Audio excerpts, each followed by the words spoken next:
Aya, mabuti naman at nakabalik ka na dito sa atin. 2 taon na rin na hindi ka nakakauwi dito kaya sobrang namiss kita. Oo nga eh. Kinailangan ko kasing alagaan yung lola kong nagkasakit doon. Nung namatay siya, nagdesisyon na akong bumalik dito kasi wala naman akong kasama sa bahay niya. Namatay na pala yung lola mo? Ano bang sakit niya? Ang sabi ng albularyo, kinulam daw siya.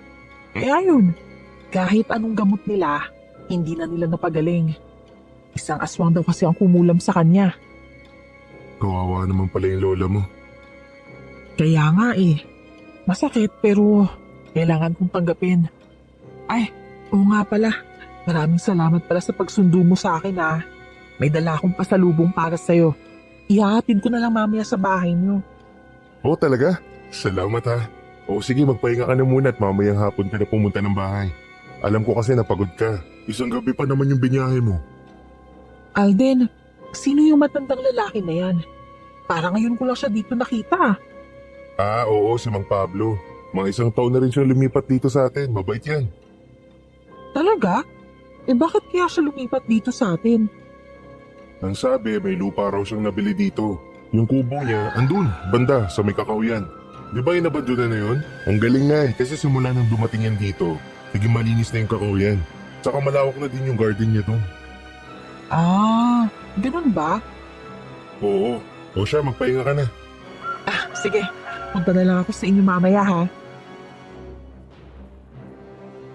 Tumango naman ako at kaagad na akong umalis sa bahay niya. Si Aya ang kababata ko at malapit na kaibigan. Sabay kaming lumaki. Kaso nga lang, nung nagkasakit ang lola niya sa probinsya nila, umalis siya at kinailangan niyang tumira doon ng 2 taon. Nang hapon, dumating nga si Aya sa bahay at hinatid niya ang biskotso at tihayang pasalubong niya. Nang sumapit naman ang gabi, nagising ako nang marinig ko na may iyak ng bata sa labas ng pintuan. Kunot noo akong bumangon at binuksan ang pintuan.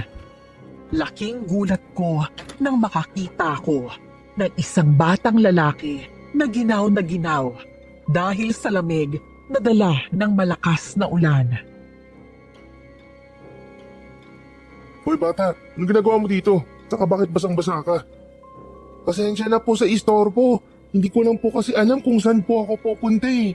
Ito lang yung bahay na nakita kong pwedeng masilungan. Yung ibang bahay kasi may gate kaya hindi ako makapasok. Ano? Teka, mag-isa ka lang ba o meron kang kasama? Ako lang ho mag-isa. O siya, pumasok ka muna dito. Dalian mo, baka magkasakit ka niyan. O dito, maupo ka muna. At kukuha lang ako ng damit na ipapasuot sa'yo. Basang-basa na kasi yung damit mo, pwede nang pigaan no? Maraming salamat po. Ay nako, saan ka ba galing sa ganitong oras? Mabuti na lang at di ka napaano dyan sa daan. Alam mo bang maraming masasamang loob ngayon sa lugar na to? Di mo man lang naisip na baka pagtripan ka na lang ng mga yun. Ginabi kasi ako sa daan sa panglilimos, tapos hindi ko na alam kung paano ako makakabalik sa pinanggalingan ko. Kapag po tumila yung ulan, huwag po kayo mag-alala, aalis na rin naman po ako. Gabi na kaya dito ka na matulog. Hindi ka na pwedeng lumabas. Ang mabuti pa, hintayin mo na lang na sumapit ang umaga. Talaga po? Okay lang na matulog ako dito? Oo, okay lang naman. Mag-isa ako dito kaya walang problema. Tsaka nga pala, tamang-tama, may natira pa akong pagkain dyan. Kumain ka na ba? Hindi pa nga po eh. O ito, kumain ka muna. Ano nga pala ang pangalan mo? Ako po si Rickson. Ako naman si Alden. Sige na Rickson, kumain ka na. Masarap to ah. Sige po, ubusin ko to lahat ah. Sobrang gutom ang bata, kaya napangiti na lang ako habang pinagmamasdan siyang kumakain. Naalala ko ang sarili ko sa kanya noong bata pa lang ako at kamamatay pa lang ni nanay. Nakikikain din ako sa ibang bahay para mabuhay. Pagkatapos niyang kumain, nagdesisyon akong itabi siya sa pagtulog. At kinaumagahan, nagising ako na wala siya sa tabi ko. Bigla kong naamoy ang masarap na luto sa kusina, kaya kaagad akong pumunta doon. Uy, Rickson, ang bango naman yung niluluto mo. Marunong ko pala magluto? Opo, maaga akong nagising kanina tsaka pumunta ako dun sa talipapa. Tamang-tama naman po, may natira akong pera sa pagpapalimos ko kahapon. Dapat, hindi mo na ginamit ang pera mo. Ikaw talagang bata ka, oo. Tsaka nga pala, baka hinahanap ka na ng magulang mo. Saan ka ba umuwi? Ihatid na kita sa inyo. Wala na po akong magulang kaya po ako nanlilimos para mabuhay ako. Mag-isa lang po ako sa buhay. Ano? As in, wala ka ng pamilya? Oo, wala na po. Kaya nga kung saan-saan na lang ako napapadpad. Alam niyo po ba na kayo lang po yung tumulong sa akin at pinapasok niyo pa ako dito sa bahay niyo? Parang sa lahat ng mga taong nakakasalamuha ko, ikaw lang tong may gintong puso eh. Alam mo, Rickson, hindi kita gaanong kilala kaya medyo mahirap pa sa akin na ampunin ka. Ano ba kasi, sige na nga lang. Dito ka na lang sa bahay kasi mukhang mabait ka. Basta ito lang ang patakaran ko ha. May mga bagay dito sa bahay na ayaw akong pakialaman mo. Opo, susundin ko po lahat ng gusto nyo. Maraming salamat talaga Kuya Alden. Wala yun. Saka may trabaho din ako sa bukid. Sumama ka na lang sa akin palagi para naman may makausap ako. Sige po. Saka gusto ko din makatulong sa inyo sa kahit na anong paraan para masuklian ko yung kabaitan na pinapakita niyo sa akin. Kitang-kita ko ang saya sa mukha niya habang pinagsisilbihan niya ako. Hanggang sa 2 linggo ang lumipas. Si Rickson ang naging katuwang ko sa bukid. Sobra itong masipag sa mga gawain. Kaya nga minsan, napagsasabihan ko na siyang magpahinga. Pero ayaw pa rin itong magpaawat. Hanggang isang umaga, biglang dumating si Ate Dina sa bahay. Binalita niya sa akin na may natagpo ang patay malapit sa malaking puno ng akasya. Natakot naman ako nang marinig ko yun, kaya niyaya ko si Rickson na pumunta doon para makita ang nangyari. Bilisan mo, Rickson. Kailangan na makita akong biktima kung kagaya pa rin ng dati na nawala ang kanyang laman loob. Ho? Bakit naman nung mawawala yung laman loob ng mga taong namatay? Iwan ko nga din eh. Pero madalas, ang mga patay na matatagpuan dito sa lugar namin, mga wakwak na ang tiyan at dibdib. Kaya nga naiisip naming lahat na baka aswang ang pumapatay. Ay, teka, sino ba ang batang to, Alden? Siya po si Rickson. Basta, mamaya ko na lang po ikukwento sa inyo kung paano ko siya nakilala. Ayo, sige. Oh, ayan na ang akasya. Malapit na tayo doon. Yung bata, siguraduhin mo na hindi niya makikita ang bangkay dahil baka matakot siya. Okay lang po. Hindi po ako natatakot sa mga ganyang bagay. Uy, Alden, ano ba itong mga nangyayari? Pasensya ka na kung hindi ko nabanggit sa yung ganitong pangyayari, Aya. Madalas talaga na may patay na natatagpuan dito sa atin at wala ng kanilang mga laman loob. Ano? Teka, yun din ba yung nangyari sa bangkay na yan? Hindi nga ako nagkamali. Sino pa ba may kagagawan nito kung hindi ang matandang lalaki na bagong lipat dito sa atin? Simula nang dumating yan dito, naperwisyo na ang buhay natin ha. Naniniwala din ako na siya talaga ang aswang. Sandali lang ho ha. Hindi naman pwede na basta-basta na lang natin siyang pagbintangan. Wala naman hong nakakita na siya yung pumatay sa taong yan. Teka lang ho. Sino ho ba yung matandang tinutukoy niyo? Si Mang Pablo. Pero mabait kasing matandang yun eh. Tsaka wala namang basihan na isa siyang aswang. Yun nga lang, dun siya nakatira sa kakahuyan. Pero wala namang problema dun kasi nandun ang lupa niya. Walang nakaimik sa sinabi ko. Nang pauwi na kami, panayang usisa sa akin ni Rickson kung ano ang nangyayari sa lugar. Natutuwa naman ako sa kanya dahil parang matanda na ito kung mag-isip. Nakasalubong naman namin si Mang Pablo ng mga oras na yun. May bitbit itong balde sa kapala. Sigurado ako na ako na naman ang pag-iinitan ng mga tao dito sa lugar. Alam mo, gustong-gusto ko sana pumunta dun kanina. Kaso nga lang, natatakot ako dahil alam kong ako ang kanilang sisisihin. Huwag yun na lang ho silang pansinin. Kung ikaw ba ang tatanungin ko, Alden, mukha ba akong aswang? Mukha ba akong kumakain ng tao? Hindi po ako naniniwala sa mga sinasabi nila tungkol sa inyo. Mabait po kayo. Kung sa bagay, paano niyo naman po mapapatunayan sa kanila na wala kayong kasalanan kung panay din ang iwas nila sa inyo? Wala akong dapat na patunayan sa kanila, Alden. Ikaw ba, bata? Mukha ba akong aswang? Opo, aswang po kayo kasi ang itim ng ngipin niyo eh. Tsaka mahaba ang mga kuko niyo. Tandaan mo, bata. Hindi basehan ang itsura ng tao para masabi mong sila ay masama. Kadalasan, kung sino pa yung mga mukhang anghel, sila pa ang may tinatagong baho sa katawan. Palabiro ho talaga tong si Rickson. Sige ho, Mang Pablo. Mukhang pupunta pa kayo dun sa bukid niyo eh. Sige, nagmamadali nga rin sana ako kasi mainit na mamaya. Nakita kong sinundan ni Rickson ng tingin ang matandang lalaki at bigla itong napahawak ng mahigpit sa damit ko. Dahan-dahan kong tinanggal ang kamay niya at kinausap siya. Nanginginig ang mga kamay niya na para bang natatakot siya kay Mang Pablo.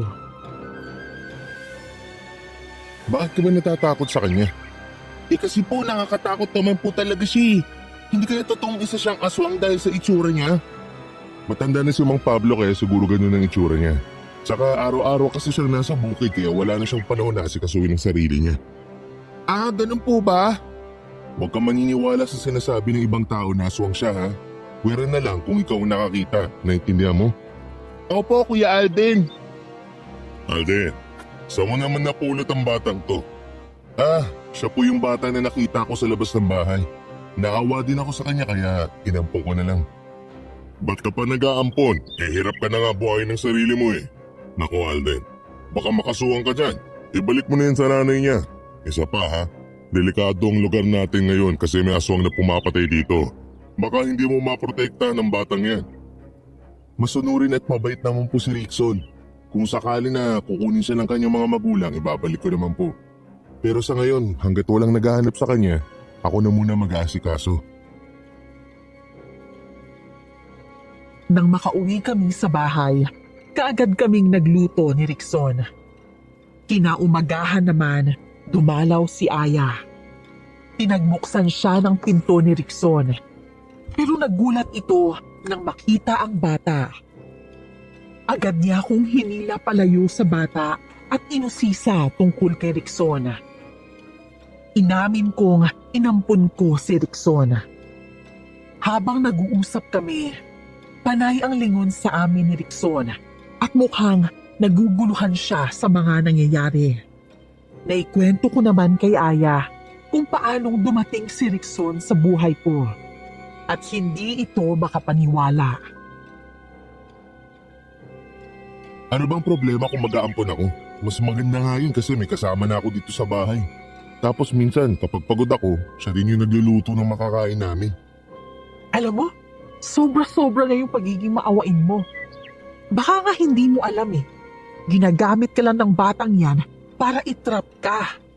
Itrap? Para saan? Mabait ang batang yan. Sige, sabihin mo sa akin kung paano mo siya nakilala. Di ba ang sabi mo, isang gabi, umiiyak siya sa pintuan ng bahay mo? Tapos bigla mo na lang siyang inampon. Nako, baka may dalang malas ang batang yan. Napaka-imposible talaga na aksidente lang ang pagkikita niyong dalawa. Sinadya to. Mukhang pinlano sa tingin ko. Aya, wala ng pamilya si Rickson. Kaya hindi ko siya pwedeng pabayaan kasi naaawa ako sa kanya. Kung ano man ang magiging resulta ng pag-ampon ko sa kanya, handa akong harapin. Ang mahalaga lang ay nakatulong ako sa kapwa ko. Ewan ko sa'yo. Pero hindi talaga maganda ang putog ko sa batang yan. Parang may kakaiba sa kanya eh. Parang hindi siya bata. Advance ang utak niyang mag-isip. Alam ko yun pero isa pa rin siyang bata. Hindi ko siya pwedeng pabayaan kasi nakikita ko sa kanyang sarili ko. Basta ha, hindi ako nagkulang sa pagsasabi sa'yo. Kung ako sa'yo, paalisin mo na yung batang yan.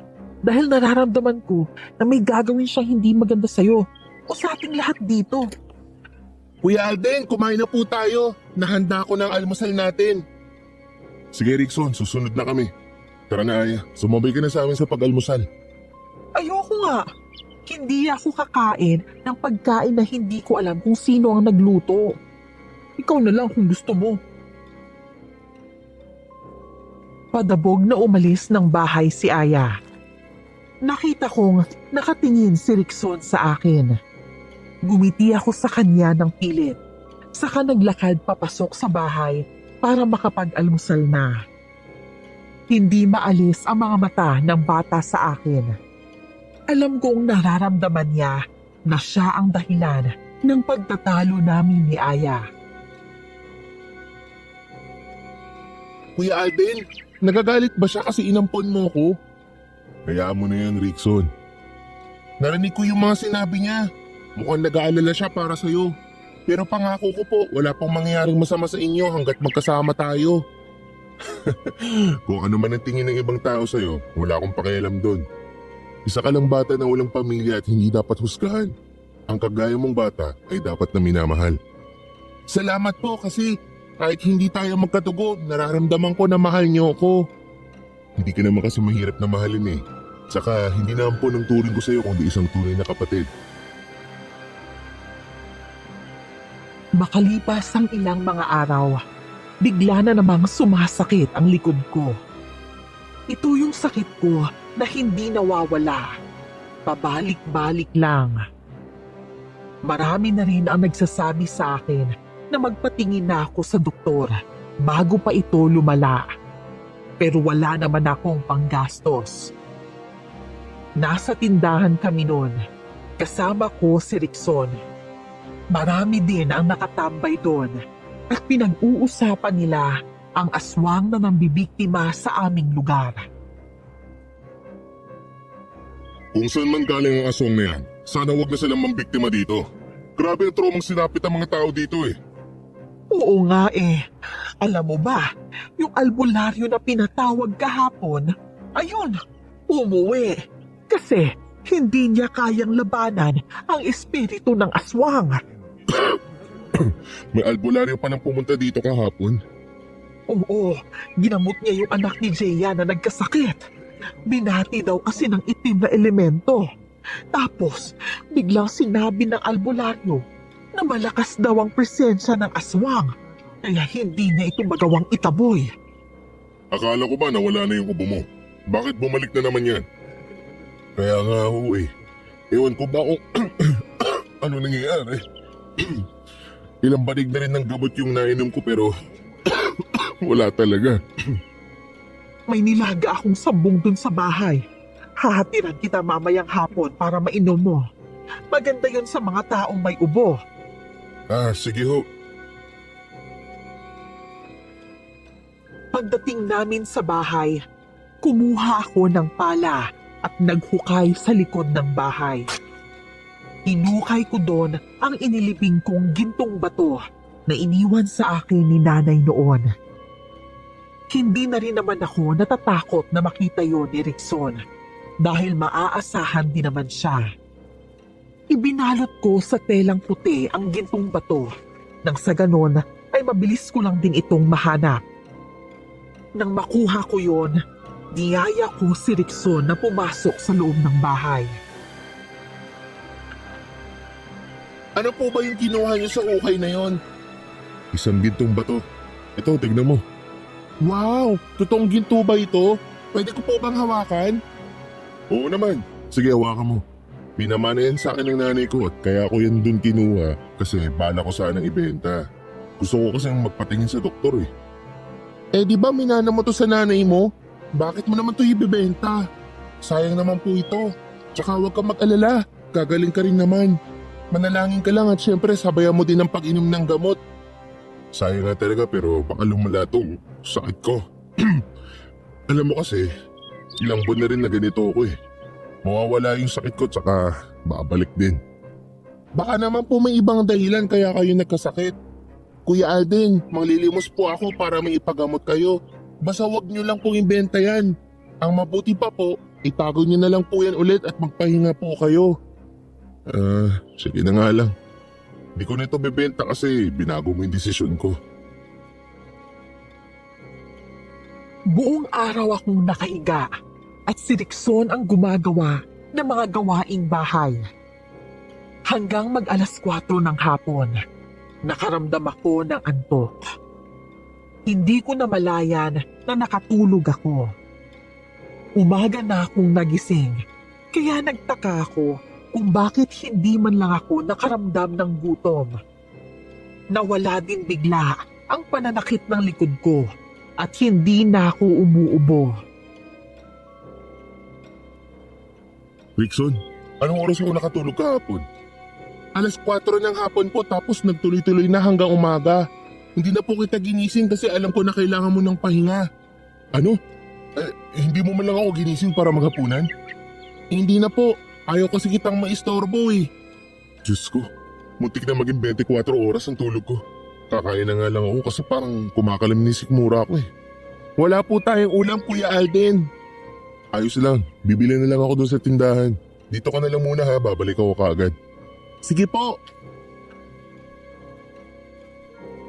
Pumunta ako sa malapit na karinderya at nakita ko doon si Ate Dina. Basta niya na lang akong hinila palayo sa mga taong nandun at pribadong kinausap sa isang sulok. Huminga muna ito ng malalim bago siya nagsimulang magsalita. Nabanggit niya ang pangalan ni Rickson. Ayon sa kanya, nakita raw niyang may ginagawa ang bata sa akin habang tulog ako. Sabihin mo kasi sa akin kung ano yung ginawa ng batang yun. Ewan ko lang kung maniniwala ka. Pero pumunta kasi ako sa bahay niyo kahapon para maghatid ng sambong.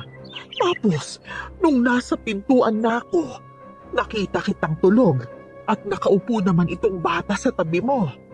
May hawak siyang maliit na bote. Tapos binuhos niya sa bibig mo ang laman ng boteng yon. Ano? Kung talagang totoong sinasabi mo, bakit hindi mo siya sinaway? Naunahan na ako ng takot ko. May kakaiba nga talaga dun sa batang inampun mo. Hindi kaya anak siya ng kadiliman at pinadala siya dito sa atin para manmanan ang mga tao. Ang layo na po ng narating na imahinasyon niyo. Dapat kasi sinaway niyo siya nung nakita mong may ginagawa siyang hindi maganda sa akin. Kaya mo mamaya tatanungin ko siya kung totoong sinasabi mo.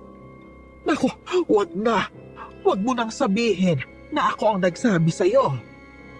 Ayan, ganyan palagi ang sinasabi ng mga tsismosa. Huwag mo na sabihin na ako nagsabi sa'yo. Kung magsasabi ka ng totoo, ba't ka natatakot? Kaya ako natatakot dahil baka anak ng demonyo ang batang yon. Imposibleng makarating ang mga pulubi dito sa atin. Malayo ang lugar na to sa bayan. Anong demonyo pinagsasabi niyo? Diyos ko naman, Ate Dina. Pati bata hindi niyo na sinasanto. Mali po yung paratang niyo sa kanya. Mabait si Rickson. At isa pa, matagal na siyang nasa poder ko. Kung may kakaiba man sa kanya, yun ata yung pagka-mature niyang mag-isip pero hindi dahil kakaiba siya o isang anak ng demonyo. Sinabi ko lang naman sa iyo ang bagay na yon para mag-ingat ka. Tinalikuran ko si Ate Dina at kaagad akong umuwi sa bahay. Nadatnan ko doon si Rickson na naghihintay sa akin habang nakaupo sa may pintuan. Ginulo ko ang kanyang buhok at masinsinan itong kinausap tungkol sa sinabi sa akin ni Ate Dina. Nagulat din ang bata at mariin itong sinabi na hindi yun totoo. Hindi ko naman po kasi alam na pupunta siya dito. Dapat po tinawag niya ako para malaman niya kung ano ba talagang ginagawa ko. Naalala ko na pala, nung hapon na yon nakaupo ako sa tabi mo tapos binuksan ko ang bibig mo. Ang akala ko kasi may masama nang nangyayari sa iyo eh. Paano mo naman nasabi na baka may masamang nangyayari sa akin? Nagtataka kasi ako kung bakit hindi ka gumagalaw tapos hinawakan ko yung pulupulusuhan mo pero para ka ng patay. Kaya ang ginawa ko, binuksan ko ang bibig mo. Kaya nung umungol ka, hinayaan na lang kita. Ayun naman pala eh. Ang sabi niya sa akin, may pinainom ka raw sa akin na nasa loob ng bote. Hindi po totoo yun. Wala po akong ginawang ganun sa inyo. Nagpapasalamat po ako kasi tinulungan niyo ako at hindi ko yun papalitan ng masama.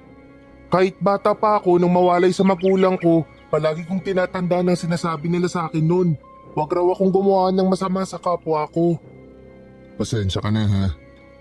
Sige na, kumain na tayo. Ito, nakabili na ako ng ulam. Sige po. Makalipas ang ilang mga araw, may namatay na naman ulit. Isang babae. Isang nakakapanibagong krimen ito dahil napag-alamang sinakal ang babae. Kagaya din ng ibang namatay, wala na ang kanyang lamang loob. Maya-maya lang, dumating si Kuya Oscar at may ibinulgar ito sa mga taong nandun. Itong babaeng to, kagabi nakita ko na hinihila ni Mang Pablo eh. Malakas talaga ang kutob ko na may kinalaman na matandang yan sa nangyaring krimen. Ano? At saan mo naman nakita? Doon sa may pwesto ng tindahan ng alak. Umiinom kasi yung babaeng ito tapos sakto lumabas ako at nakita ko rin siyang palis doon sa tindahan. Sinundan ko siya. Sandali pa silang nag-usap ng matanda tapos nakita ko na lang na hinawakan ng matanda ang kamay niya at hinila siya. Ano? Nakita ka ba ni Mang Pablo ng gabing yun? Oo naman. Tinignan nga niya ako ng masama eh. Wala akong nagawa dahil naunahan na rin ako ng takot. Mag-isip nga po kayo. Sa tingin niyo po ba papatiin siya ni Mang Pablo kung nakita mo pala siyang kasama yung babaeng to? Hindi.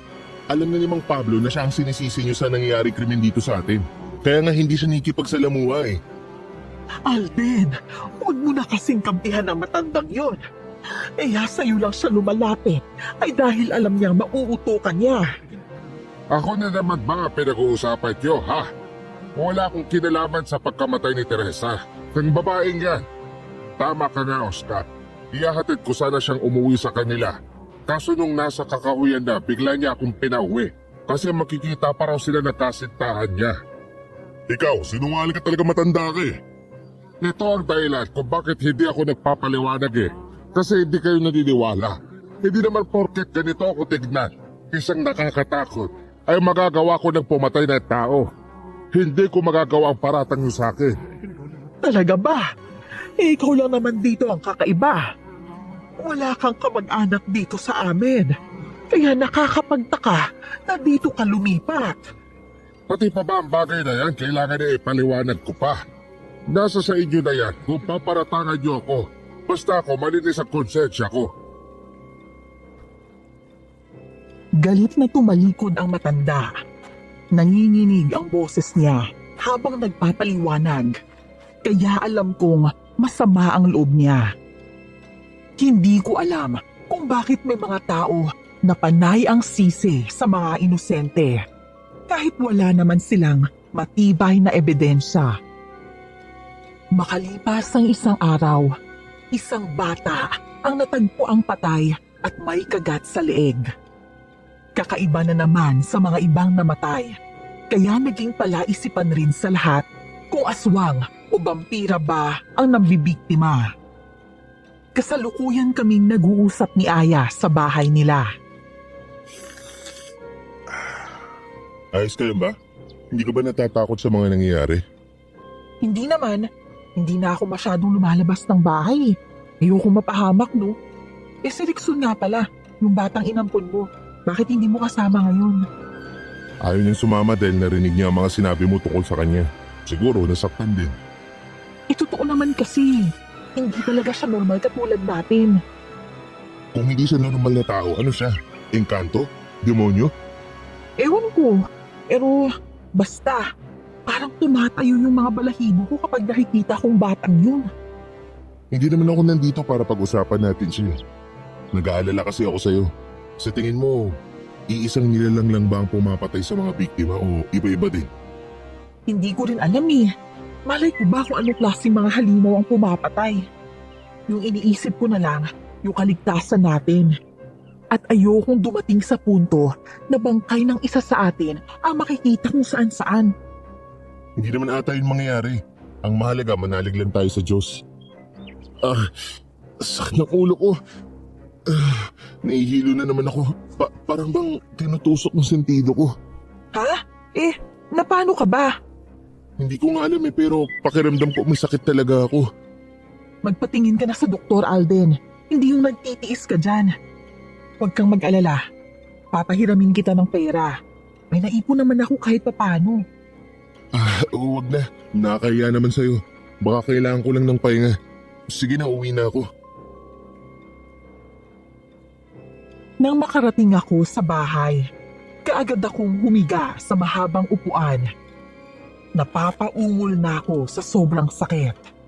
Nag-alala si Rickson sa akin. Pinainom niya ako ng gamot, pero hindi tumalab yun. Hanggang sa parang binibiyak na ang ulo ko.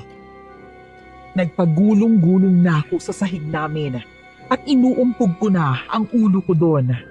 Pero mas lalo lang lumala. Kuya Alden, ano ba kasi yung nararamdaman mo? Huwag niyo pang iumpog ang ulo niyo dahil baka magkasugat po kayo. Rickson, hindi ko na talaga kaya eh. Parang mabibiyak na yung ulo ko. Parang mamamatay na talaga ako. Huwag po kayo mag-alala, tutulungan ko po kayo. Sige na, para mo nang awa. Tulungan mo ako. Sige, maupo ka lang at kailangan ko lang nahaplusin ang ulo mo. Kumalma ka lang at huwag kang matatakot ha. Sige. Sige, bilisan mo. Ayan, nagawa ko ng haplusin ang ulo mo. Maya-maya lang magiging maayos na ang pakiramdam mo. Pasensya ka na kung pinatagal ko pa ha. Natatakot kasi ako eh. Teka, Rickson, paano mo nagawa yun? Bakit biglang nawalan pa ng nakitang ulo ko? Kanina lang halos mamatay ako pero ngayon, wala na. Maayos na yung pakiramdam ko. Secret ko lang yun. Basta kapag may kailangan ka, sabihin mo lang sa akin. Bilib talaga ako sa iyong bata ka. Ang swerte ko at ako ang nakakita sa iyo. Huwag mong ipagsasabi na kaya kong magpagaling ng sakit mo ha. Baka dumugin tayo ng mga tao dito. Sige, kung ano man ang nangyari, tayo lang ang makakaalam. Nang sumapit ang gabi, nabigla ako nang may kumalabog sa bubong namin. Meron ding kumakaluskos. Sa sobrang takot ko, napayakap ako sa bata. Gising rin pala si Rickson. Ngumiti siya sa akin na para bang hindi siya natatakot sa kanyang naririnig. Isang malakas na nilalang ang bumaklas sa bubong namin, kaya natanggal yun. Nagtagumpay siyang makapasok sa loob ng bahay, kaya napasigaw ako. Iyan ata ang aswang. Rickson, mamamatay tayo. Hindi tayo mamamatay. Tara na sa kusina, dali. Ha? Anong gagawin natin doon? Basta, bilisan na natin bago pa umatake ang aswang na yan sa atin. Oo, tara na. Ito, Kuya Alden. Kumuha ka din ng asin para isapoy sa aswang na yan. Hindi, ayoko. Natatakot talaga ako. Ayun na siya. Sumunod siya dito sa atin sa may kusina. Rickson, sasalakayin niya tayo. Umalis ka dito, aswang ka! Ito ang nababagay sa'yo! Hindi, pumatras siya. Natakot nga siya sa asin. Tulungan mo na akong sabuyan siya para hindi niya na tayo malapitan. Oo, dali. Sabay naming sinabuyan ng asin ang aswang, kaya napaatras ito. Muli siyang dumaan sa bubong kung saan siya nakapasok. Pero bago ito umalis, nakita kong itinuro niya si Rickson. Walang reaksyon at walang takot na tumitig pabalik si Rickson. Kinaumagahan, binisita ako ni Aya dahil nabalitaan niya ang nangyari sa amin. Sobrang nag-aalala ito na baka may masamang nangyari sa akin. Ayos lang talaga ako. Hindi nga lumapit sa amin ng aswang dahil sinabuyan namin siya ng asin eh. Kung hindi nyo naisipang sabuyan siya ng asin, baka namatay na kayong dalawa. Ay naku Alden, lahat ng mga butas dito sa bahay mo, ayusin mo na. Oo na, gagawin ko mamaya. Pero alam mo ba, bago tumakas ang aswang, nakita akong galit niyang itinuro si Rickson. Ano kaya ibig sabihin nun? Ano? Bakit niya ginawa yun? Hindi ko din alam. Siguro nagalit dahil si Rickson ang nakaisip na magsaboy kami ng asin. O baka naman, yung bata ang habol ng aswang na yun at hindi ikaw. Alden, kailangan mo nang paalisin yung batang yun. Mapapahama ka ng dahil sa kanya. Hindi ko magagawa yon dahil siya ang nagligtas sa buhay ko. Isa pa, hindi lang isang beses na tinulungan ako ni Rickson.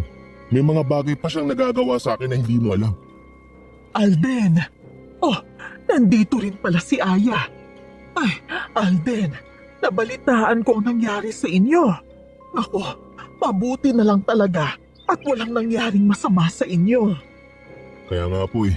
Siguro baka minalas yung aswang at kami naman yung sinuwerte. Ay oo nga, sinwerte talaga kayong dalawa. Pero Alden, magpatulong ka kay Oscar na maayos yung bubong niyo. Oho, makikiusap ako sa kanya mamaya. Oo, gawin mo yan. O siya, aalis na ako. Kailangan ko pa kasing maglaba. Salamat sa pag-aalala mo sa akin pero huwag mo na isipin si Rickson. Balang araw, magiging malapit din kayo kasi mabait ang batang yan. Naku, hindi ko alam kung mangyayari yun. Eh, ikaw naman kasi. Hindi ko talaga maintindihan kung bakit mo pinatira yung batang yan sa bahay mo. Kakakilala mo lang dun eh. Kasi nga, naaawa ko dun sa kanya. Habang nag-uusap kami, biglang dumating si Rickson. Kaya tumigil din sa pagsasalita si Aya. Ngumiti sa kanya ang bata at binati siya, pero hindi niya man lang ito pinansin. Maya-maya pa, nagpaalam na si Aya na uuwi. Hinayaan ko na lang siya. Pero bago siya umalis, inirapan niya si Rickson, kaya nagtago ang bata sa likuran ko. Huwag kang matakot sa kanya kahit na maldita yan. Pero ang totoo, siya ang tunay na mabait. Hindi naman ako natatakot sa kanya. Naaawa lang kasi ako sa'yo. Palagi kanyang inaaway dahil sa akin. Hayaan mo na yun. Tsaka ganyan talaga siya kapag nabibigla, nangaaway. Kuya Alden, may sasabihin po ako. Oh, ano naman yun? Paano kung sakaling aswang si Ate Aya? Masasaktan po ba kayo? Pero kunwari lang po ito ha. Kung kunwari na aswang siya, di ko pa rin siya lalayuan kasi kaibigan ko siya. Saka imposible yan sinasabi mo ha. Oo nga po, kunwari nga lang po eh. Ang mabuti pa, kapag nandito ang Ate Aya mo, kulitin mo siya para unti-unti kayong maging close. Oo, gagawin ko po yun para bumait na siya sa akin. Kasi nakakasawa na po na palagi siyang suplada kapag ako yung nakikita niya. Isang umaga, dumating si Mang Pablo sa bahay na may bitbit na pagkain para sa amin ni Rickson. Agad niyang hinanap ang bata pero naliligo pa si Rickson. Nang buksan ko ang dala niyang pagkain, nalanghap ko ang bango ng kalderetang baboy. Alam mo, 1 kilo ng baboy ang nabili ko kanina sa palengke. Mapapanis lang din naman kaya naisipan ko na dalhan ka. Maraming salamat po ha. Tsaka bilib din ako sa inyo. Sa kabila ng mga kumakalat na chismis na aswang kayo, nagagawa niyo pa rin na lagpasan ng lahat. Kapag ba magpapa-apekto ako, anong mapapala ko dun? Matanda na ako. At ang gusto ko na lang bago ako mamatay ay makagawa ng tama at mabuti sa kapwa ko. Hayaan mo, darating din ang panahon na makikilala ng lahat kung sino ang tunay na aswang. At kapag ako mismo ang nakahuli sa kanya, magbabayad siya sa ginawa niya. Sana nga ho talaga mahuli na ang aswang. Nagkakagulo na rin kasi ang lahat dahil sa aswang na yan. Hoy tanda! Anong ginagawa mo dito? Sige na. Mauna na ako, Alden. Baka mamaya kung saan pa mapunta ang usapan na to. Tatakas ka na naman ba ha? Ano? Muntik mo nang mapatay si Alden kagabi ah! Bakit ba ganyan kainit ang dugo mo sa akin? Kahit wala naman akong ginagawang masama sa'yo. Kuya Oscar, hayaan niyo na po si Mang Pablo. Naghatid din naman siya ng ulam at pauwi na rin siya. Ulam? Patay nga ako. Totoo bang baboy to o laman loob ng tao? Akin na, itapon natin yan. Ano po bang ginagawa niyo? Bakit niyo naman tinapon yan? Hayaan mo na, Alden. Sige na, alis na ako. Ito, tanda mo, Oscar. Ginagawa ko ang lahat para mahuli ang aswang na yan. At kapag mapatunayan ko sa iyo na hindi ako ang aswang, mananagot ka sa lahat ng ginawa mo sa akin. O baka ikaw ang aswang, kaya ka galit na galit sa akin. Hoy, huwag niyong baliktarin ang kwento. Ikaw ang aswang na tumira dito para makapambiktima. Tama na ho, awat na. Sige na ho, Mang Pablo. Umalis na po kayo. Pasensya na. Nakita ko ang lungkot sa mukha ni Mang Pablo, kaya awang-awa ako sa matanda. Nang kaming dalawa na lang ni Kuya Oscar ang naiwan, kinausap ko siya ng mahinahon tungkol sa ginawa niya. Pinagdidiinan talaga nitong isang aswang ang matandang lalaki.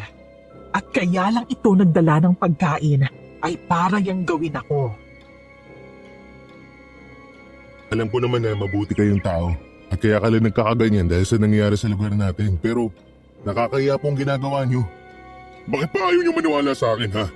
Totoong sinasabi ko na may balak ang aswang na yun na ang gawin ka. Gusto mo ng pruweba? May nakakita sa kanya doon sa likod ng kubo niya na kumakain ng laman loob ng tao at kinaumagahan na yon nakitang namatay yung babaeng natagpuan sa akasya. At sinong nakakita? Sige, sabihin mo sa akin kung sinong nakakita sa kanya at nang matanong ko kung totoo yung sinasabi mo. Hindi na mahalaga kung sino, Alden. Basta maniwala ka lang sa akin dahil ayaw kong mapahamak ka. Ayaw ko sa lahat na gumagawa kayo ng kwento at ipapasa nyo sa ibang tao para makapanira. Hindi po maganda yun. Ilang beses ko bang sasabihin sa'yo na hindi ako gumagawa o nag-iimbento ng kwento? Totoo nga ang sinasabi ko. Napabuntong hininga lang ako at niyaya na lang siyang tulungan akong ayusin ang bubong namin. Makalipas ng isang araw, muli kaming nakatanggap ng balita na may namatay na naman sa lugar namin. Kahit gustuhin ko mang tumulong, ay wala akong magagawa. Aaminin ko, isa akong duwag. Isang gabi, kakarating ko lang sa bahay at huling-huli ko si Rickson na pinapasok sa bulsa niya ang gintong bato. Napansin ko rin ang bitbit niyang bag at dito na ako kinutuban na may balak siyang umalis nang hindi nagpapaalam. Rickson, anong ginagawa mo? Bakit mo ninanakaw ang gintong bato? Kuya Alden, hindi ko po ito nanakawin. At anong ipapaliwanag mo sa akin, ha? Dala mo na ang lahat ng mga gamit mo kaya sigurado akong aalis ka kung hindi kita aabutan. Ano bang binabalak mo sa gintong bato na yan? Ibebenta mo? Akin na yan. Ito po, pasensya na po talaga pero totoo po ang sinasabi ko. Wala akong balak na nakawin ng batong ito sa inyo. Huwag ka na magpaliwanag. Kitang-kita ako na eh. Alam mo bang napahamak ka na sa akin at itinuring na kitang kapatid? Pero dahil sa ginawa mo, sobrang nadismaya ako sa'yo. Hindi ka pala talaga maaasahan. Maniwala po kayo sa akin. Hindi ako maniniwala. Minsan na kitang pinagkatiwalaan kaya ayaw ko nang mauto mo ko. Kaya kita pinatira dito dahil naawa ako sa'yo. Pero ngayon, nagbago na ang desisyon ko. Umalis ka na dito sa pamamahay ko. Ayoko po. Wala po akong mapupuntahan. Anong wala kang mapupuntahan? Paalis ka na nga eh. Hindi mo ako mauto. Mas matanda ako sa'yo kaya alam ko kung anong binabalak mo. Umalis ka na ngayon din. Alis! Wag po. Wag niyo po akong palayasin. Pilit ko siyang hinila palabas ng bahay. Umiiyak ito, pero nagmatigas ako. Masakit para sa akin ang ginawa niya. Akala ko nakahanap ako ng kapatid sa pagkatao ni Rickson. Tama nga yata si Aya. Hindi ko man lang siya kinilala na maayos bago ko siya pinatira sa bahay. Kinaumagahan, nagising akong may kumakatok sa pintuan. Agad kong binuksan yon at ang bumungad sa akin, mukha ni Aya at sa tabi niya, si Rickson. Hindi ka pa rin pala umalis? Alden, ano bang nangyari? Tama ka, Aya. Dapat hindi ako nagtiwala sa kanya. Sana, hindi ko siya pinatira dito sa pamamahay ko. Pasensya na po talaga. Magpapaliwanag po ako. Pakinggan niyo po muna ako. Hindi na nga kita papakinggan. Kasi kapag nagpaliwanag ka pa, mabibilog mo na naman ang ulo ko. Maniniwala na naman ako sa'yo. Parang awa mo na. Umalis ka na habang hindi pa ako nakakapagbitaw ng masakit na salita sa'yo. Basta po, kapag kailangan niyo ako, tawagin niyo lang po ang pangalan ko. Darating po ako kaagad. Hindi kita kailangan kasi manloloko ka. Alis na, alis! Sige po. Maraming salamat sa lahat ng kabutihan na ginawa mo para sa akin. Patawarin mo rin ako sa mga ginawa ko sa iyo. Nahuli ko siyang ninanakaw yung gintong bato. Mabuti nga lang at nakauwi ako kaagad kasi kung hindi, baka nakuha niya to ng tuluyan. Gintong bato? Anong gintong bato bang sinasabi mo? Yung gintong bato na pinamana sa akin ni nanay, Matagal ko tong tinago at kahit na sa'yo, hindi ko sinabi kahit kaibigan kita. Binili niya kasi sa akin na ilihim ko to sa lahat eh. Masyado akong nagtiwala sa batang yun. Ito yung tinutukoy ko, tignan mo. Totoo nga, isa nga siyang gintong bato. Pero para saan daw yan? Walang sinabi si nanay kung para saan to. Pero ang bili niya lang, itago ko kasi magagamit ko raw to. Alam mo, sa tingin ko, una pa lang, may masamang balak na talaga yung batang yan. Ewan ko pero sobrang lungkot ko kasi hindi ko na siya kasama. Para mabilis kong makalimutan si Rickson, palagi akong pumupunta sa bahay ni Aya. 2 linggo na simula nang pinaalis ko si Rickson sa poder ko. Isang gabi, pumunta kami ni Aya sa plaza. Walang mga tao nung gabing yun. Kaming 2 lang ni Aya dahil malakas ang loob namin. Aya, mukhang hindi ka ata mapakali. Natatakot ka ba na baka magpakita sa atin ng aswang? Oo naman no. Kaso, ang kulit mo eh. Kaya sinamahan na kita. Alden, alam kong umaasa ka na makikita mo dun si Rickson. Sino naman na nagsabi sa'yo? Hindi ah.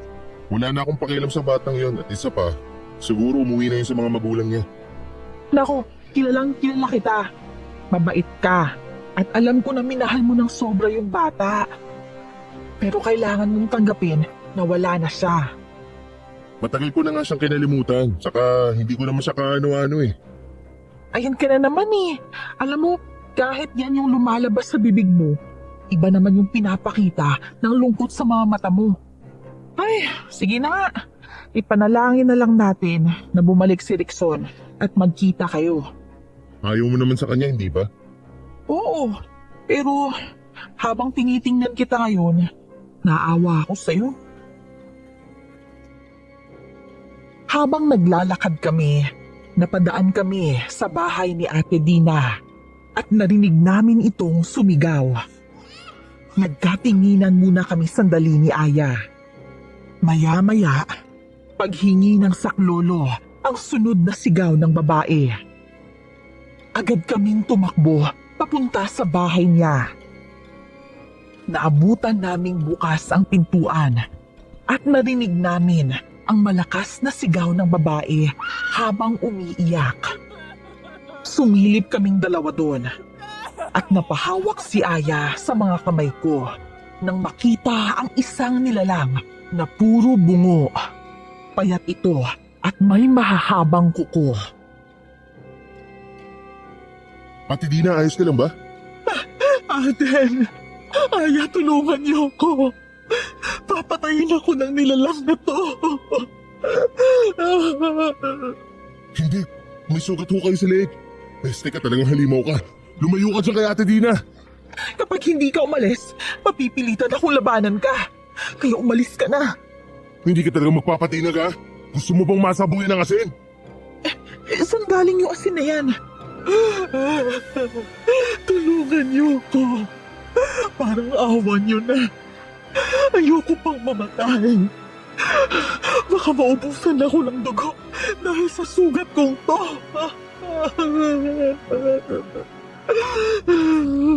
Bibilang ako hanggang 3. At kapag hindi ka pa umalis, sasabuyan kita ng asin. Hindi mo na kailangang gawin yan. Ako ang lalaban sa aswang. Biglang tumalo ng mataas si Aya at sinugod ang aswang. Pero umiwas ang aswang at biglang tumalon mula sa bintana. Nakatakas siya. Nilapitan namin si Ate Dina na hawak-hawak ang dugoang leeg. Inalalayan namin siyang makatayo at pinaupo namin siya ng maayos sa malapit na upuan.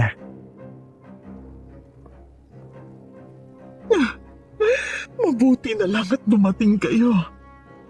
Kasi kung hindi, sigurado ako na bangkay ko na ang matatagpuan niyo bukas. Ano po ang nangyari sa inyo? Bakit meron kayong sugat sa leeg? Bigla siyang pumasok dito sa bahay at inatake ako. Napasigaw ako nang bigla niya akong kinagat sa leeg. Ang mabuti pa, kumalma na lang ho kayo para tumigil yung pagdurugo ng sugat nyo. Tsaka kailangan ka rin namin gamutin. Alden, sigurado ako. Ang nilalang na yun ang pumapatay dito sa atin. Tama nga. Siya nga yun, pero anong klaseng aswang naman kaya siya? Pagkatapos ng pangyayaring yon, nagpatupad ng curfew si Kapitan. Alas 5 pa lang ng hapon ay dapat nakauwi na sa mga bahay nila ang mga tao. Kahit ayaw nilang sundin ang curfew, ay wala silang magagawa. Para rin ito sa kaligtasan nila. Maya-maya lang, may kakaiba akong naramdaman. Parang may bumubulong sa akin. Tinakpan ko ang tenga ko.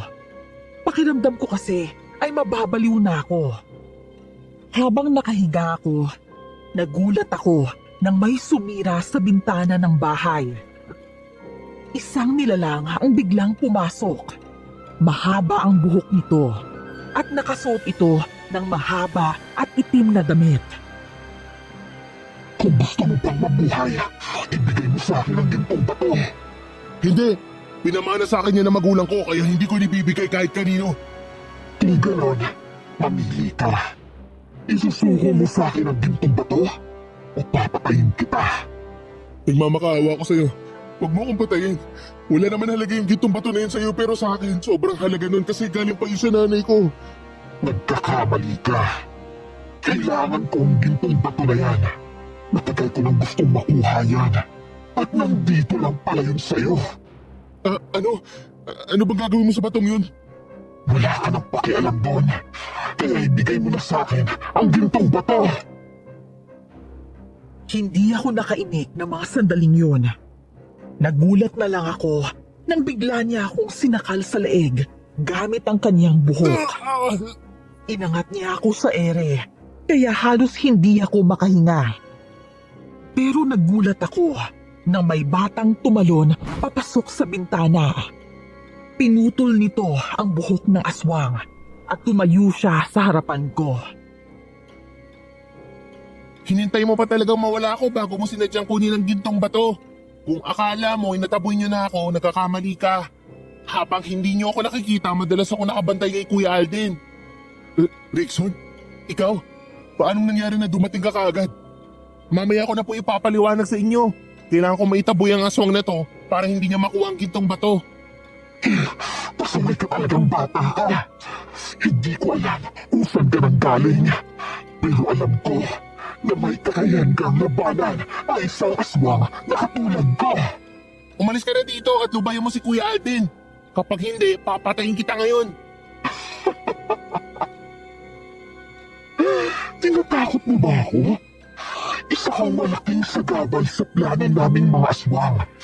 Kaya dapat ka na rin mamatay. Sinalakay ng aswang si Rickson gamit ang kanyang buhok. Hinahampas niya ang bata, pero nakakailag naman ang bata doon. Para akong nanunood ng pelikula habang pinagmamasdan silang naglalaban. Sobrang galing ni Rickson. Para siyang may kapangyarihan dahil kasing bilis lang niyang kumilos ang aswang. Nang sinakal siya ng aswang sa leeg, nahawakan naman ni Rickson ang buhok ng aswang at malakas itong hinila. Kaya bumagsak ang aswang sa lupa.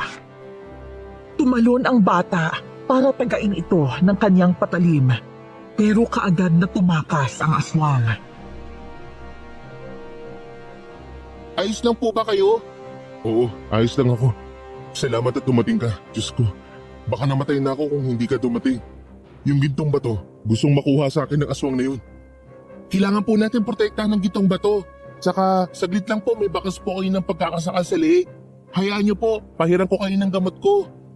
Rickson, saan ka ba nagtatago? Basta kagaya ng sinabi ko sa iyo, alam ko kung kailan mo kailangan ng tulong ko. Tsaka po yung karamdaman mo, may dahilan po yun kung bakit ka nagkakaganyan. Sa totoo lang, wala naman akong intensyon na kunin ng gintong bato. Pero kung wala, bakit nakita kong pinasok mo sa bulsa mo? Bala ko sanang itago yun kahit isang gabi lang. Gusto ko sanang salinan ng kapangyarihan ng bato, pero naabutan mo na ako eh. Anong klaseng kapangyarihan? Pwede ko bang mahawakan ng gintong batong pagmamayari mo? Panahon na para pagkakaisahin natin ang mga gintong bato para magawa mo ng misyon mo. Nagtaka ako sa mga sinabi niya. Pero kinuha ko pa rin ang gintong bato at ibinigay sa kanya. Inilapag niya yon sa lamesa at hinubad niya ang kanyang kwintas na may gintong bato din na gaya ng sa akin. Pinagdikit niya ang mga yun at nagulat ako nang umilaw ito hanggang sa naging isang gintong espada. Paano mo nagawa yun? Paano naging espada ang gintong bato natin?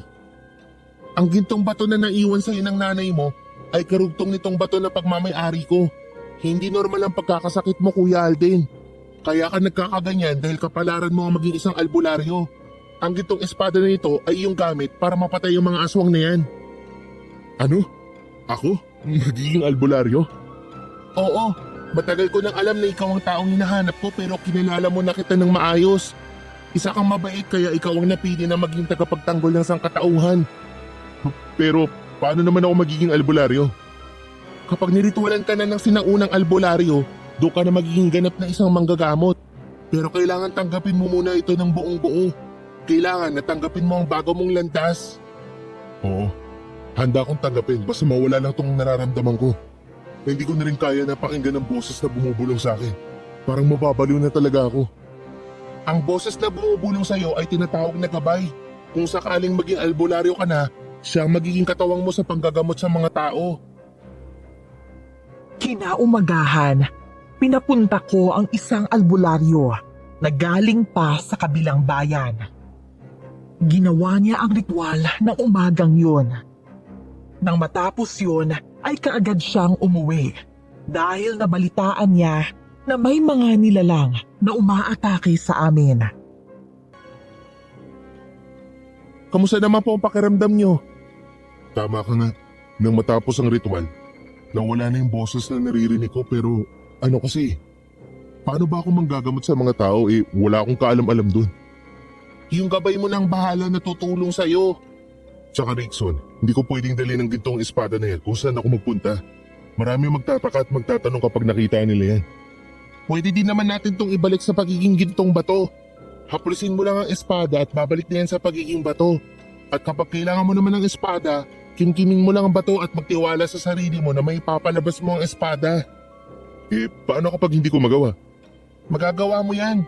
Sikapin mo dahil maraming umaasa sa'yo na tulungan mo sila at iligtas. Pwede ko bang masubukan kung kaya kong ibalik yan sa pagiging bato? At pagkatapos kung mapapalabas ko ulit ang espada? Opo, subukan niyo po. Hinaplos ko ang espada at umilaw yon. At maya-maya pa, bumalik na ito sa pagiging bato.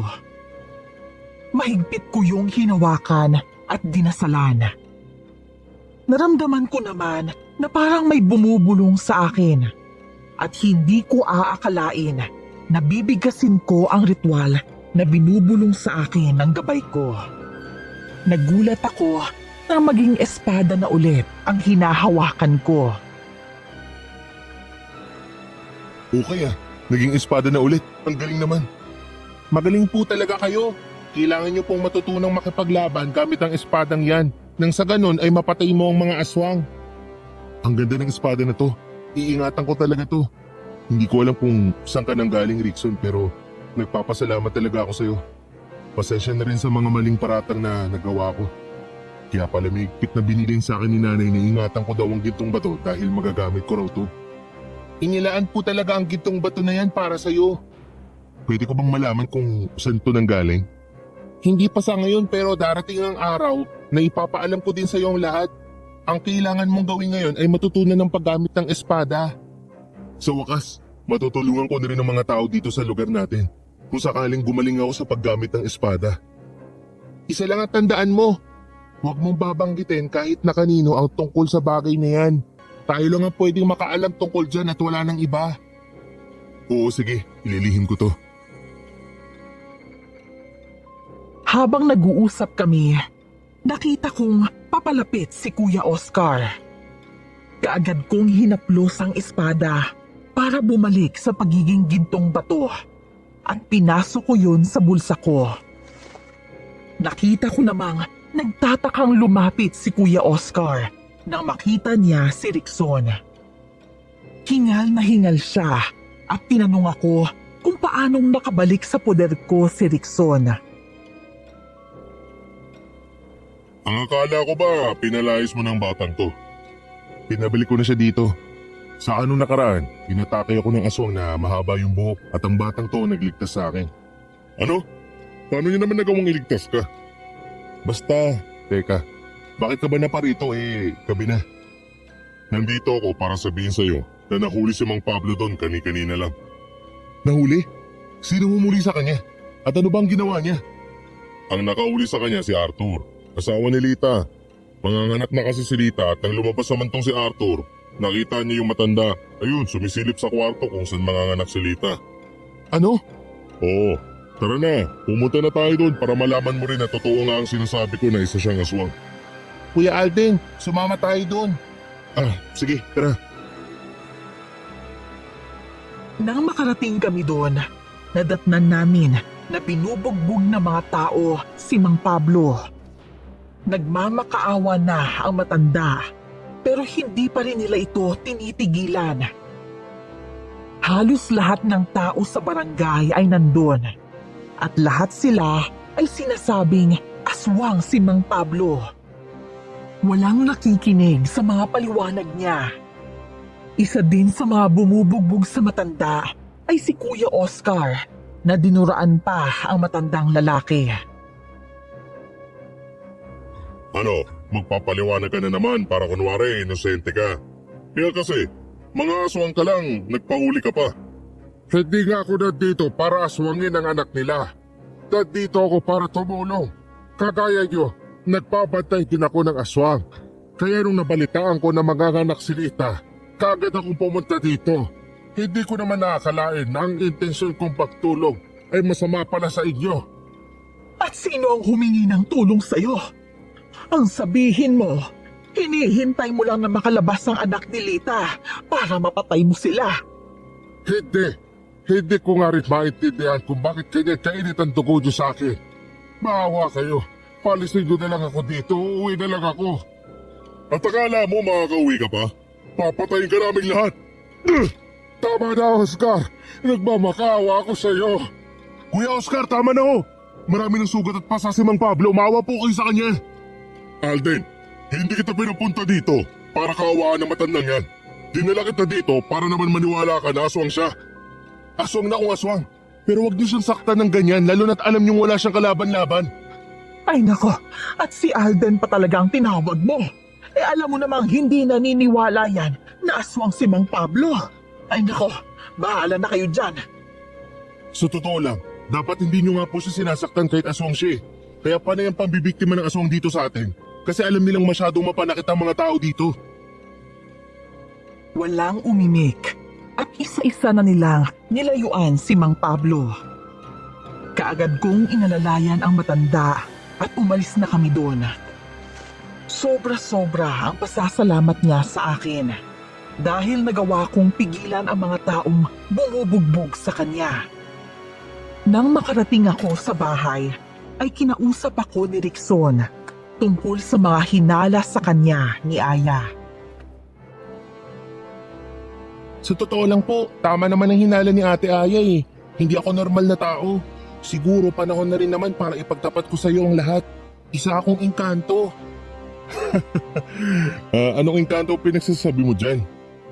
Oo, isa akong engkanto na pinatapon ng ama natin dito dahil may nagawa akong mali. Kaya ito ang parusa ko. Kailangan kitang hanapin at gabayan hanggang sa maging ganap kang tagapagligtas. Kaya kami gintong bato dahil galing yan sa kaharian namin. May dugo ka ring engkanto. Magkapatid tayo sa ama. Bigson, ano ba yung pinagsasabi mo? Hindi yan magandang biro. Hindi po ako nagbibiro. Sinasabi ko to sa'yo nang sa ganon hindi ka na magulat kapag malaman mo sa iba. Isa talaga akong engkanto. Kung gusto mo, papakitaan kita ng pruweba para maniwala kang magkapatid tayong dalawa. Sige, pakitaan mo nga ako. Ang hirap mo naman kasing paniwalaan eh. Paano naman ako magiging anak ng engkanto? Ang ama natin ang magpapaliwanag sa'yo kapag nagkita na kayo balang araw. Itong pruweba na hindi ako normal na tao. Bigla siyang naglaho sa harapan ko, kaya nabalot ako ng takot. Halos hindi din ako makagalaw. Pero bigla rin siyang lumitaw ulit at nasa tabi ko na siya. Biglang nanikip ang dibdib ko sa sobrang takot, pero pinakalma ako ni Rickson. Naniwala na ako na mga oras na yon. Nakakaiba si Rickson at hindi normal na tao. Kinaumagahan naman, dumalaw si Aya sa bahay. Nagulat ito nang makita si Rickson. Inutusan ko munang bumili ng tinapay si Rickson para makapag-usap kami ni Aya. Aya, pasensya ka na kung hindi ko nasabi sa'yo ang nangyari. Biglaan din kasi ang pagdating niya eh. Wala ka talagang kadala-dala, no? Ninakawan ka na nga ng bata eh. Tapos tatanggapin mo pa ulit? Humingi naman kasi siya ng patawad, tsaka may sasabihin ako sa'yo. Isang importanteng bagay. Ano ba yung sasabihin mo? Sinasadya mo kasi ibahin yung usapan eh. Isa na akong manggagamot. Kaya pala ako nagkakasakit dahil dun eh. Pero nung niritualan na ako ng matandang albularyo, ayun, nawala ka agad ng karamdaman. Manggagamot? Seryoso ka ba? Oo nga, hindi ka ba masaya para sa akin? Siyempre masaya kasi magkakaroon na ng manggagamot dito sa atin. Pero nasira kasi yung mood ko nang dahil sa batang yun eh. Ay nako, uwi na nga ako. Pumasyal ka dito sa akin bukas ha. Sige, pero ayokong makita yung batang yun ha. Sige, uutusan ko na lang ulit na bumili. Nang sumapit ang gabi, sinalakay ulit kami ng aswang na puro bungo. Kinuha ko ang gintong bato at kinimkim yun hanggang sa naging espada na ito. Nilabanan ko ang aswang na yon. Pero dahil hindi pa ako magaling gumamit ng espada, hindi ko siya magawang matamaan. Tinulungan naman ako ni Rickson at inagaw sa akin ang espada. Siya ang sumalakay sa aswang hanggang sa nasugatan niya ito, kaya tumakas ulit ang aswang. Takotin pala ang aswang na yun eh. Mamamatay ba siya kasi nasugatan mo? Hindi siya mamamatay doon kasi kaunting sugat lang yun. Pero hindi na yung hihilom hanggang kailan. Grabe ang itsura ng aswang na yun. Parang kalansay na zombie. Kaya ganun ang itsura niya kasi isa siyang aswang na amalanhig. Mga patay na aswang at nabuhay. Ano? Amalanhig? Ano naman ang tawag din sa aswang na mahaba ang buhok? Aswang na kubot. Sila yung mga aswang na ginagamit ang kanilang buhok para makakain ng tao. Ang amalanhig naman, sinisipsip ang dugo ng mga biktima nila. Bukas may pupuntahan tayo kasi pagod na rin akong ilihim sa iyong lahat eh. Ay, kung ano man yan, tuloy ako. Gusto ko na rin malaman ang lahat para matuto na rin ako. Kinaumagahan, dinala ako ni Rickson sa bahay ni Mang Pablo. Nagtaka ako nung una. Pero nang makarating kami doon, wala ang matandang lalaki. Bigla akong hinila ni Rickson at tumakbo papunta sa may kakahuyan. Hindi ko inaasahan na maaabutan namin si Mang Pablo na may bitbit na bag. Nagulat ang matanda nang makita kami. Tatawid na sana siya sa may sapa nang magsalita si Rickson. Mag-isip-isip po kayo bago kayo tumawid sa sapa. Mamamatay po kayo pag tumapak kayo sa tubig. Peste ka talaga, bata ka!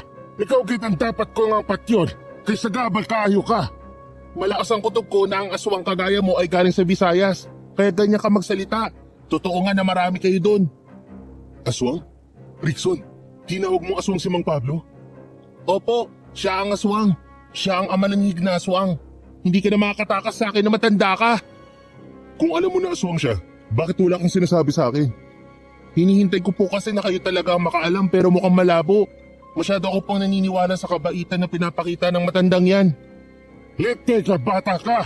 Patyon tagid ka! Ayan ay kung mapapatay niyo po ko. Sinalakay siya ni Rickson at nakita ko na may kinuha ang bata na parang pantali sa kanyang paghiliran.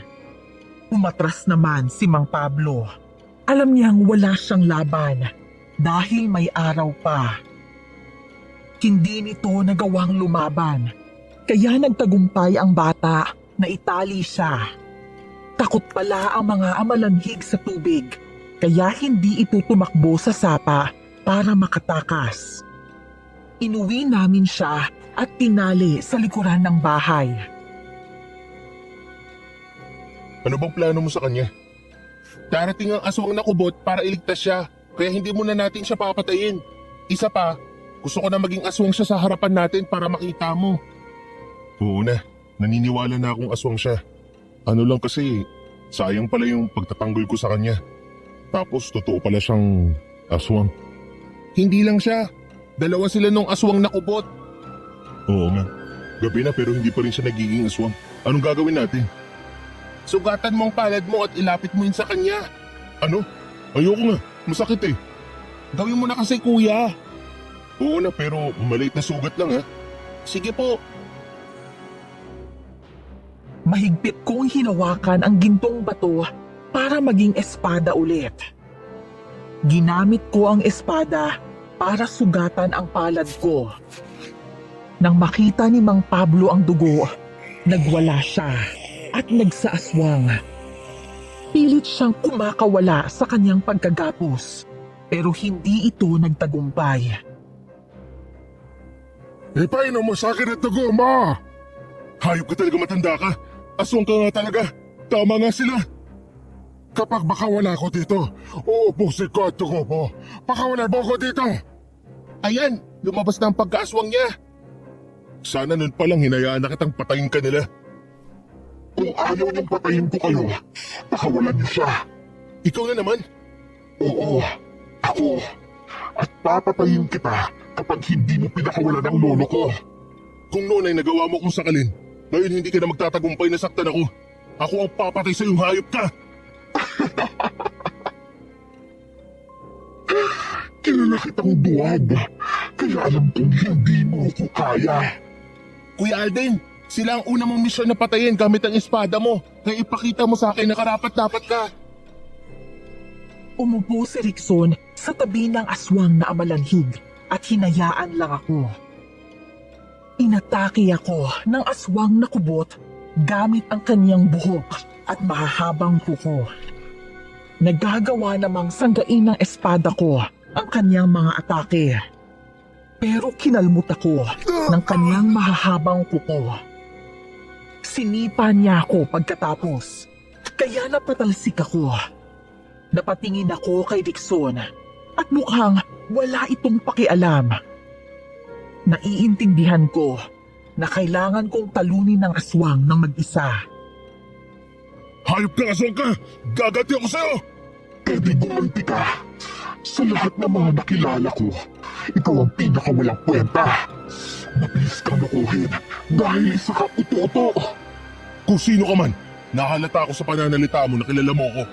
Wala akong naalala na may nagawa akong mali sa kapwa ko. Hindi mo ibinigay sa akin ang gintong bato para magkaroon ka ng kapangyarihan. Akin ang gintong bato na yun, kaya hindi ko inibibigay sa'yo. Kung ganun, isa sa atin ang dapat mamatay para malaman natin kung sino ang karapat-dapat na humawak sa gintong espada na yan. Muli niya akong inatake, pero hindi ako nakailag nang kalmutin niya ako sa dibdib at sakalin ng kanyang buhok.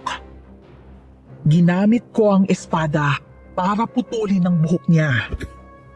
Wala siyang tigil sa pagkalmot at pagsuntok sa katawan ko. Nararamdaman ko na ang sakit at hapde. Napatalsik naman ako ng ilang metro nang itinapon niya ang katawan ko gamit ang kanyang buhok. Huwag mo na patagalin pa ako! Patayin mo na siya! Matagal na kitang gustong patayin. Kaso, hindi ko magawa. Dahil hindi ko alam kung saan mo tinago ang gintong bato. Rickson, tulungan mo ko! Kaya niyo po yan! Gusto ata masaksihan ng kapatid mo kung paano kita patayin. Alam kong kaya kanyang patayin kaya hindi na kailangan na tulungan ko siya. Ito, aswang na kubot. Pagmasdan mo muna sandali kung paano ko papatayin ang lolo mo. Hayop kang engkanto ka! Pinutulan mo ng ulo ang lolo ko! Wanda ka sa akin! Pamilya din palang kahinaan ng aswang. Hindi ko din nahayaan na saktan mo ang kapatid ko. Nang makita kong susugurin ng aswang na kubot si Rickson, kaagad akong bumangon at tumakbo palapit sa aswang. Mabilis ako dahil na rin siguro sa kapangyarihan na nanggaling sa gintong espada. Nang maabutan ko siya, kaagad kong sinaksak ang kanyang likod. Napasigaw ang aswang at galit na humarap sa akin. Gamit ang kanyang mahabang buhok, malakas niya akong hinampas, kaya napatalsik ako. Hirap na akong makabangon noon. Rickson, tulungan mo na akong patayin siya. Hindi pwede. Ang sabi ng tatay natin, kailangan mo mapatay ang isang aswang gamit ang espadang yan.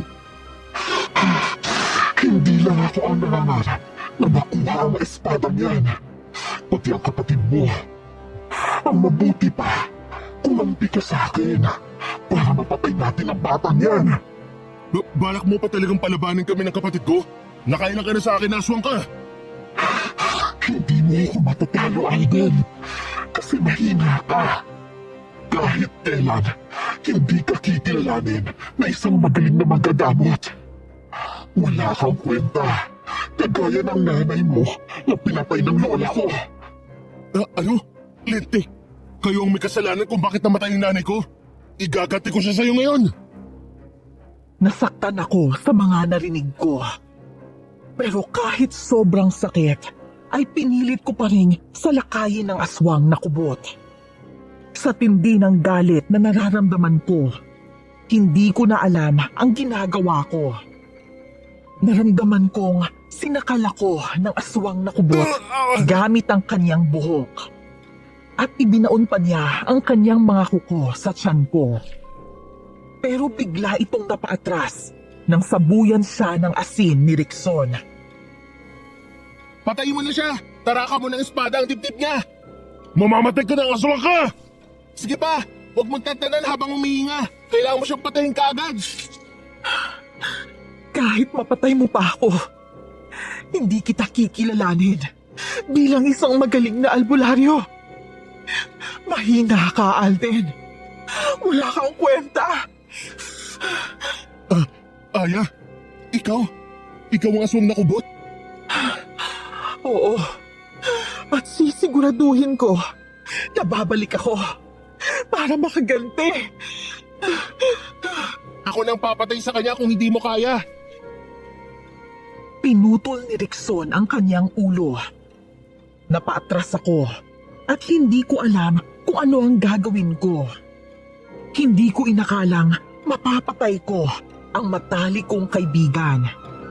Sobrang sakit na makitang wala nang buhay si Aya.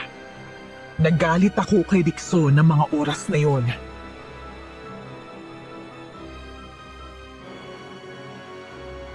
Alam mo bang siya si Aya? Opo. Kung ganon, bakit hindi mo sinabi? Bakit niliyo mo sa akin ang lahat, ha? Wala ka naman halaga sa kanya. At alam kong mabuti kang tao kaya hindi mo siya papatayin kapag nalaman mo na si Aya at ang aswang ay iisa. Ang tinig ko naging aswang siya simula nung umuwi siya sa probinsya ng lola niya. Sa kanya pinamana ang pagkaaswang. Matalik ko siyang kaibigan, Rickson. Sana sinabi mo sa akin kaagad para maiwasan ko siya at hindi kami naglaban. Kung ganon, kapag nalaman mo na si Aya isang aswang, hahayaan mo na lang siya na pumatay? Ngayon na isa ka ng manggagamot, marami ka ng obligasyon na tungkulin. Kailangan mo pumatay ng masasamang nilalang para maligtas sa mga tao. Kapatid, kaibigan mo, kakilala mo man, o hindi. Kailangan mo puksain, lalo na kung sila'y nakakaperwisyo sa kapwa mo tao. Kung alam ko lang na siya ang aswang na kubot, binigay ko na sana sa kanyang bato. At kung ginawa mo yon, magiging makapangyarihan sila. Masasakop nila ang buong mundo at papatay pa sila ng marami. Tama lang na pinutulan mo sila ng mga buhay. Makalipas ang 2 linggo, nalaman ng lahat na isa akong manggagamot. Marami na ang nagpapagamot sa akin.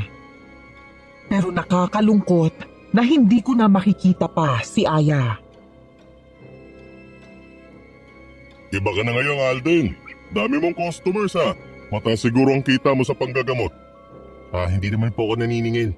Kung magkano lang ang kusa nilang ibigay, yun lang. Ang daming nangyari sa lugar natin. Pero ikaw lang pala ang makakatapos ng lahat ng yon. Nagpapasalamat kami sa iyo, Alden, at sa kapatid mo. Kahit nga po ako nagulat pero masaya din ako dahil nakakatulong ako sa inyo. Kuya Alden, aalis na po ako. Pinapauwi na kasi ako ng tatay natin. Sandali lang Ate Dina, Kuya Oscar. Kakausapin ko lang ang kapatid ko. Rickson, halika dito. Kailangan ba talagang ngayong kaalis? Opo, kasi namimiss ko na rin na bumalik sa amin. Kapag dadalaw po ako dito sa inyo, isasama ko po ang tatay natin para magkita naman po kayo. Sige, pero basta dadalaw ka sa akin palagi ha. Opo,